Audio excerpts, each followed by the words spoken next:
ನಿಮ್ಮ ಮಗು ಫ್ಯೂಚರ್ಗೆ ರಿಸ್ಕ್ ಇಲ್ದಂಗೆ ಇನ್ವೆಸ್ಟ್ ಮಾಡಬೇಕಾ? ನಿಮ್ಮ ಮಗು 18 ಇಯರ್ ಆದ್ಮೇಲೆ ನಿಮ್ಮ ಮಗುಗೆ ಫೈನಾನ್ಷಿಯಲ್ ಫ್ರೀಡಮ್ ಆಗಿ ನೀವು ಬೆಳೆಸ್ಬೇಕಾ? ಇಲ್ಲಿರೋ ಬೆಸ್ಟ್ ಇನ್ವೆಸ್ಟ್ಮೆಂಟ್ ಆಪರ್ಚುನಿಟಿಗಳು. Day 11 30 days 30 financial concepts. First sovereign gold bonds. Last 20 years ಇಂದ ಗೋಲ್ಡ್ ಆನ್ಯುವಲಿ 9% ರಿಟರ್ನ್ಸ್ ನ ಕೊಡ್ಕೊಂಡ್ ಬಂದಿದೆ. ಅಂಡ್ ಇದ್ರದ್ದು ಇನ್ನೊಂದು ಬೆನಿಫಿಟ್ ಏನಂದ್ರೆ 2.5% ಇಂಟ್ರೆಸ್ಟ್ ಪ್ರತಿ 6 ತಿಂಗಳಿಗೆ ನಿಮ್ಮ ಅಕೌಂಟಿಗೆ ಬಂದು ಬೀಳತ್ತೆ. Second PPF.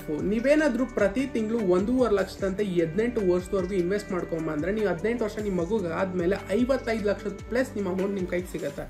ಅಂಡ್ ಇದು ಕೂಡ ಟ್ಯಾಕ್ಸ್ ಇಲ್ಲ. ಅಂಡ್ 1.5 lakh ಕೂಡ ನಿಮ್ಗೆ ಟ್ಯಾಕ್ಸ್ ರಿಡಕ್ಷನ್ ಎಕ್ಸ್ಟ್ರಾ ಸಿಗುತ್ತೆ.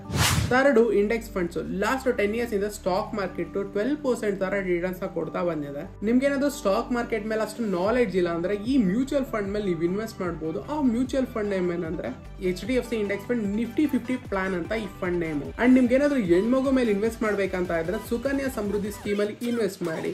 ಇದು ಆನ್ಯುವಲಿ 8.2% ಇಂಟ್ರೆಸ್ಟ್ ಸಿಗುತ್ತೆ. ಅಂಡ್ ಎಲ್ಲಾ ರೀತಿ ಟ್ಯಾಕ್ಸ್ ಫ್ರೀ ಕೂಡ ಇರುತ್ತೆ. ಶೇರ್ ಮಾಡಿ ನಿಮ್ಮ ಫ್ಯಾಮಿಲಿ ಫ್ರೆಂಡ್ಗಳಿಗೆ ಅಂಡ್ ಫಾಲೋ ಮಾಡಿ ಅಸ್ಲಿ ಫೈನಾನ್ಸ್ ಗಾಗಿ ಮನಿ ಮ್ಯಾಟರ್ಸ್.